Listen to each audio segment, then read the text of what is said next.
The jungle sweltered with smoke and bloodsong. In the clearing at the heart of the sacred grounds, hundreds gathered beneath the burning moons of Axareth. Torches lined the outer rim, sputtering against the humid night. Faces painted in crimson ash stared inward, their eyes wild with tradition, with fear, with devotion. At the center stood the pyre, crude, ancient, towering. Bound to its wooden spine with woven cords and spiked bone loops, a girl trembled, young, winged, barefoot. Her silver skin glistened with sweat and soot, feathers matted where bruises bloomed. Her arms, too slender to resist, were stretched behind her, wings bent unnaturally to keep them from flaring. Her name was Thessa. She was 19 cycles old of the Ashari sky kind.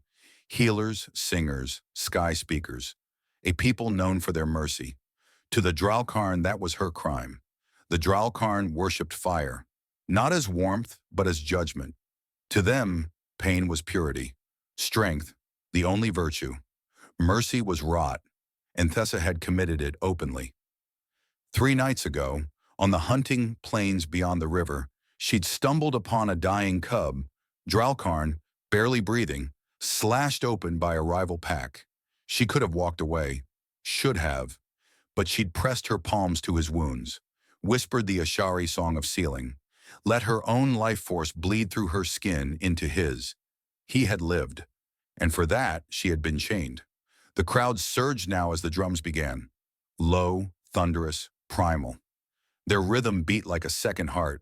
The warriors roared in time, fists slamming chests. Vrakzul!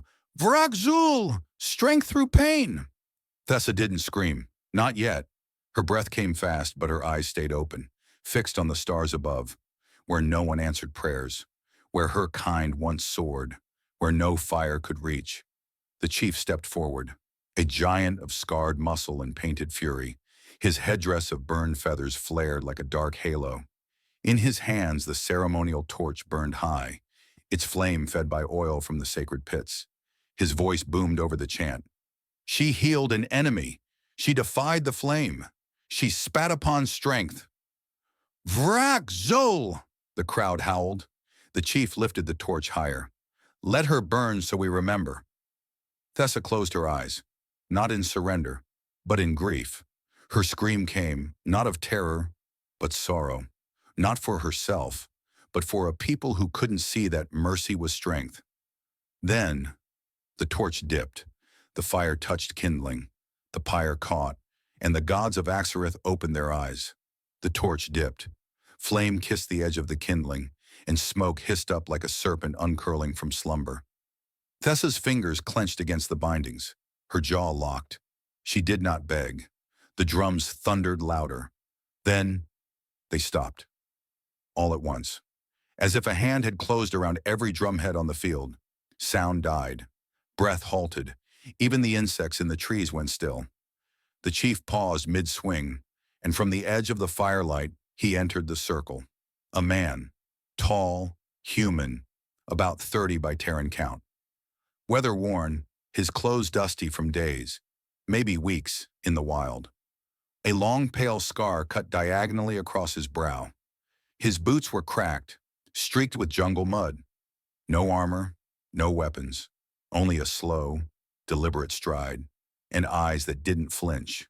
The tribal guards tensed, spearheads dipped, bowstrings pulled taut, but no one moved, because no one had ever seen a human this deep in the jungles of Axareth. They were myths, off-worlders, wanderers who died before their bones reached the canopy floor. Yet here he was, walking, not marching, not threatening, just arriving. He didn't shout, didn't posture. He looked at Thessa once, bound, trembling, smoke coiling around her wings, and then turned to the chief and said only one word. Enough! The fire flickered, then pulled back. As if repelled by some unseen force, the flames recoiled, coals hissing in retreat. Windless, impossible. The chief stepped forward, torch still raised. His eyes burned with confusion and rage. You interrupt holy trial, he bellowed. You carry no name, no tribe. The human didn't blink. I said, he repeated, voice low and even. Enough. The chief snarled and pointed his blade. Kill him! 3 warriors leapt. Fast, trained, bloodthirsty. They never touched him. The first fell mid-air, face first into the dirt, unmoving.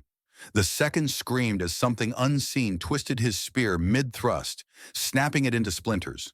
The third landed a foot away, then froze, convulsed, and dropped. No blood, no wound. Just stopped. The circle broke, not from force, from fear. The crowd backed away. Chance died, eyes wide, not with awe, with knowing. Something ancient had stepped into their ritual, something that did not bow to fire. The chief raised his blade again, but his arm trembled. You are trespasser, no right to... The human took a single step forward. The flame on the chief's torch died, snuffed like a candle in a vacuum. The human's eyes narrowed. I won't ask a third time. Thessa stared, heart pounding. The ropes bit into her skin, but she barely felt them. Who was he? He wasn't glowing. He didn't summon lightning. He just stood, and the world bent around that. She couldn't speak, couldn't breathe, but she could watch, and she did. Finally, the chief growled, deep and primal, and barked something in Dralkarn. The guards lowered their weapons. The human turned back to Thessa. Without ceremony, he reached up and untied her bonds. The rope fell. She sagged, wings trembling but free. He caught her gently before she could fall. Are you hurt? He asked. His voice was normal now, plain, steady. Thessa managed a faint shake of the head. You healed a cub, he said quietly. That's not weakness. She swallowed hard. Who are you? He gave a small, almost amused breath. Just a man who got tired of watching people burn. Around them, the jungle held its breath, and for the first time in living memory. The gods of Axareth said nothing. The first warrior moved fast, Dralkarn bred, teeth bared, blood wrapped in ritual ink. He lunged with a jagged blade meant to rip, not kill cleanly. The human stepped aside, no counterattack, no punch. Just a hand on the warrior's chest, a whisper of contact. The Dralkarn's eyes fluttered, and he collapsed, asleep before he hit the earth. His weapon landed beside him, forgotten. The second attacker came from behind, younger, angry. He screamed and drove a fire-forged spear toward the human's back. No one warned him. They didn't need to. The human turned without urgency, just a shift of weight. The spear snapped in half. The warrior fell to his knees, gagging. His body convulsed once, and then he vomited, loud, violent, helpless. The human didn't flinch. The third didn't leap. He walked forward, no weapon drawn, but fury in every step. Monster, he spat. The human looked at him, not with threat, with grief. Go home, he said softly. The warrior took one step, then stopped, dropped his blade, and began to cry. Not a dignified weep, a collapse, a breaking from the inside out. He wept and could not stop. The crowd backed away. Dralkarn warriors, raised on pain, baptized in flame, retreated. Because this wasn't a fight, it was an unraveling. The chief roared. Enough, he bellowed. You dare shame our gods? What magic is this? He raised both arms to the crowd, voice cracking like thunder. Tell us your name, stranger. Tell us. What god do you serve? The human looked up. His expression didn't change, but his voice carried through the jungle like a breeze that found every open ear. None that demands screams. The silence afterward was not empty. It was thick, heavy. The trees themselves felt quieter. The fire cracked, shrinking without command. The smoke cleared just enough to show Thessa still tied to the pyre, shaking, bloodied, breath ragged. The human walked to her and placed one hand on the wooden beam behind her back. It didn't glow. It didn't hum. There was no show. But the fire stopped, mid-burn. The flame pulled away from her skin. The scorched edges of her wings began to smooth. The redness on her arms faded to pale silver. Her breathing steadied. 1 inhale, 2. Her eyes opened wider, not from pain, from the absence of it.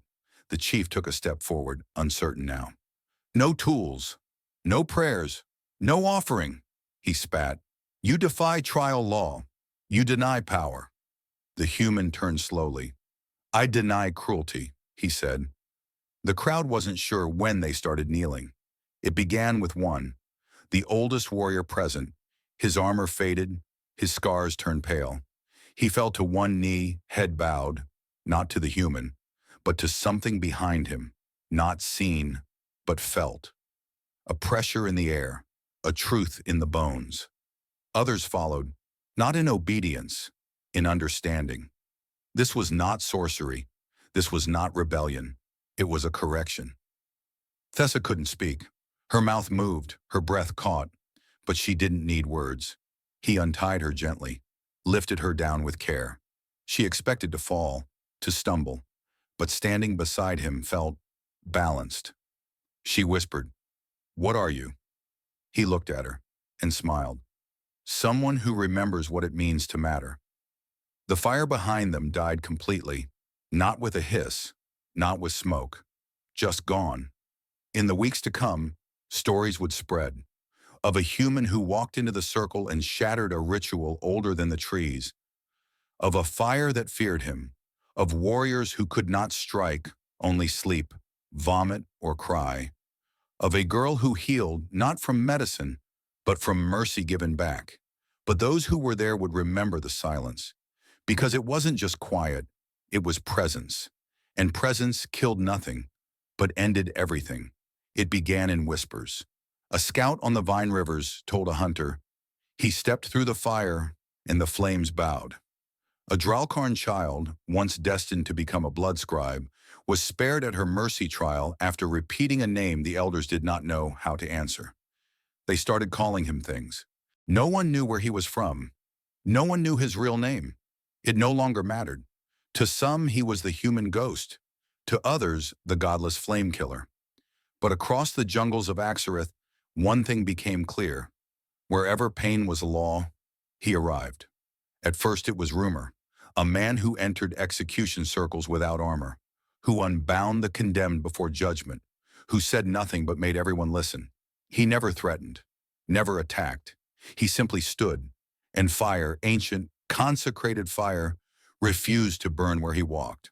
Some called it a trick, others called it heresy, but the clans couldn't deny what came next. The burning rites began to falter, first in the east, where a tribe paused its trial to confirm a single traveler's name. Then in the north, when a Dralkarn elder, long hardened, refused to light the execution pit after dreaming of a man with no god, no weapon, and too many eyes watching. Finally, in the depths of the Marrow Vines, a priestess laid down her torch mid-chant, declaring, "He's already here. I can feel the silence watching." Condemned captives were released, not out of mercy, but out of confusion, and then slowly out of change. Because it wasn't just fear now, it was possibility, that maybe strength could be more than endurance, maybe survival didn't require screams. Thessa healed aboard his outpost ship, a makeshift vessel cobbled together from old scout haulers and modular habitats. Functional, not pretty, orbiting quietly above Axareth's second moon. He never left her side for long, but also never hovered. He moved like he always had somewhere to go, but was willing to wait for you to catch up. On her third day awake, bandages wrapped across her ribs, she finally asked, "Are you Death?" He was adjusting a power coil at the time, didn't even look up. "No," he said simply. "I'm what death fears." She blinked, swallowed. "Then what are you?" He finished the adjustment, turned to face her, and said, "I'm someone who remembers how to listen." His reputation grew, but he never changed. He didn't carry a banner, didn't let tribes name him champion or curse. When approached, he would ask one question, "What does your fire cost?" Most had no answer. Some cried, some raged. He never raised his voice, never struck a soul. He spoke only when it mattered. That, it turned out, was enough. The jungle shifted, subtly. Where once the smell of blood marked trial grounds, now wildflowers began to grow.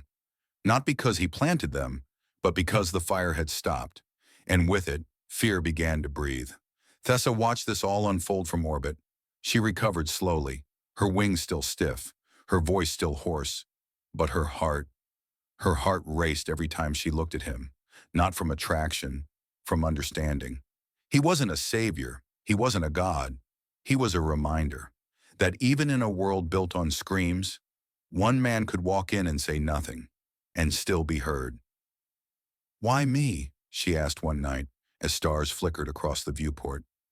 He was making tea, earth-style, bitter and grounding. "You mean why I saved you?" he said. She nodded. "I wasn't the first." He sipped, exhaled. "Number. But you were the first who didn't flinch." She blinked. "I screamed." "Not in fear," he said. "You screamed for them." He looked out the window. That mattered. She nodded slowly, then whispered, "They'll come for you." He didn't answer at first. Then, "They already did." Pause. "And I'm still here." And down below, on the jungle floor, another torch ceremony was paused, and another life saved. Not because he arrived in time, but because his silence had. It was bound to happen. The Drakren high priests, old, brittle, burning with wounded pride, had watched their fire rites unravel like dried bark. Trial circles stood empty. Tribes questioned their chants. Children spoke of the ghost man who unlit pyres and returned breath to the condemned. Worse still, some priests had joined him. And so, cornered by irrelevance, they chose the only path they had left. Summoning, not ceremony, summoning. Deep in the volcanic heart of Axareth, beneath obsidian sanctuaries and magma-fed caverns they gathered. 7 in total. Clad in robes of molten thread and ash veins, they circled the altar of Vrak-Jul, the ancient god of strength through pain. They had chanted this rite only once in living memory, and even then the result had nearly broken the world's spine. They did not summon a spirit, they summoned an avatar. Not metaphor, not myth, but entity, conscious, massive, elemental, born of molten core and spiritual wrath. They fed it every fragment of worship left in the planet's bones. They named it aloud, Vrak-Jul, fire unmade, strength unyielding. Your enemy stands unburned. Come forth, devour him. The jungle felt it first. Vines curled inwards. Birds dropped silent. Trees groaned. Not in wind, but in warning. At the edge of the central basin, the earth split open with a sound like a god's rib cage cracking. Flames leapt skyward, not red, not orange, white, screaming white. And from the core of Axareth, something began to rise. It had no face, only shape. 10 stories tall, humanoid but shifting, molten metal, pulsing heat, wrapped in tendrils of pure energy. Eyes like exploding suns. Its roar sent seismic waves across 3 continents. It towered, not just above the trees, above belief, and its target stood waiting. One man. Boots planted in the blackened soil, arms by his sides. No armor, no blade. Just breathe, and presence. He didn't speak, didn't step back, didn't flinch. He looked up once, took a slow, measured breath, and met its gaze. The avatar paused. Its body pulsed, unstable, flickering. The sky above cracked, a ripple across clouds that had never seen stars shake. Then with all its might, it roared again. The jungle trembled. Mountains shuddered. The river boiled in its banks. The human didn't move, just looked. And in that look, something happened. Not loud, not dramatic, just real. Something ancient inside the creature, older than worship, older than fire, remembered. Remembered silence, remembered stillness. Remembered that before gods demanded blood, there were people who said no. It staggered, wavered, and then screamed. Not in rage, in fear, pure, primal, absolute. The creature recoiled, its massive body twisting backward, heat folding in on itself, and it fled, back into the earth. Molten stone closed behind it. The sky went still. The world exhaled. The priest collapsed.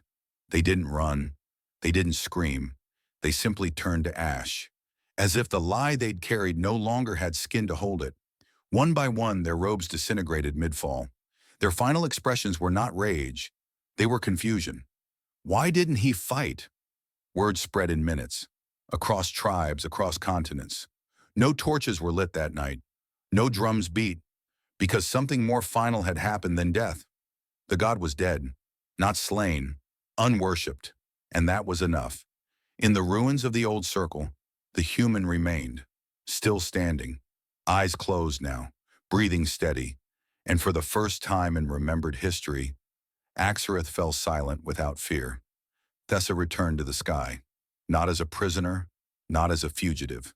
She flew, her wings healed, scars still visible, but no longer trembling.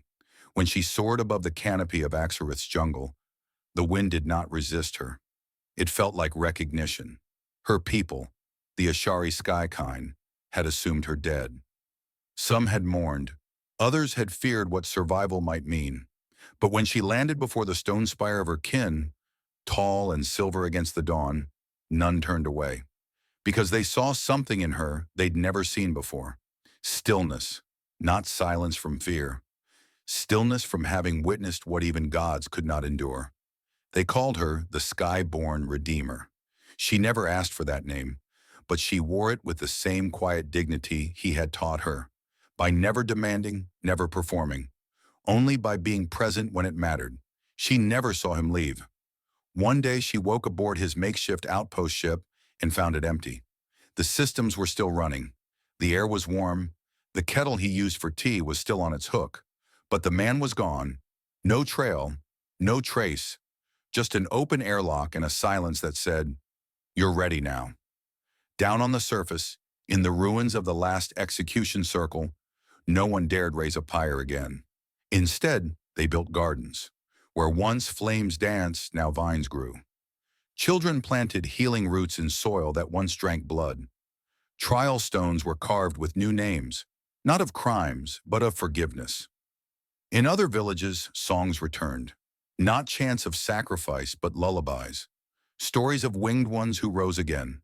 Of strangers who arrived without weapons, and left with nothing but respect. And in every village where fire had once ruled, there was always silence at sunset, not out of fear, but out of reverence, as if something might return, something that had never asked to be followed, only felt. The human was never seen again. Some say he returned to the stars. Some say he walks the outer planets still, stepping into trials on worlds where mercy is still mocked. Some believe he never existed, but no one dares burn in his name. They simply whisper it. He comes when fire becomes cruelty. He stays until no one burns. At the edge of the jungle clearing where Thessa had once been bound, a single stone monument remained, once a pyre's base, now carved by unknown hands. On its face, a short poem was etched. No signature, no date, just these words. He did not fight fire with fire. He reminded it of water.